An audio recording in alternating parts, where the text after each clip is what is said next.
லக்ஷ்ணாமா என்ன பண்ண போற? புதினா பொரிக்க போறியா? இங்க பொரி, உனக்கு பொரிக்க தெரியுமா? இங்க பொரி பார்க்கலாம். பெருசு இருக்கு அழகா. மேலே மேலே இன்னும்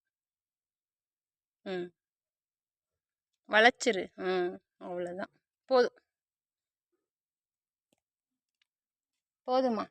அப்படியே அந்த மிளகாய் பறிச்சிரு. 2 மிளகாய் பாரு, கீழே 2 இருக்கு பாரு. கீழே அது இல்லை, அது இல்லை, அது பிஞ்சு. அது கூட பிஞ்சு தான். கீழே இருக்கிற 1 மட்டும் பறிச்சிரு.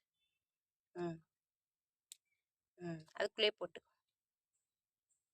போதுமா? வேற என்ன இருக்கு பறிக்கிற மாதிரி? கீரை இருக்கா?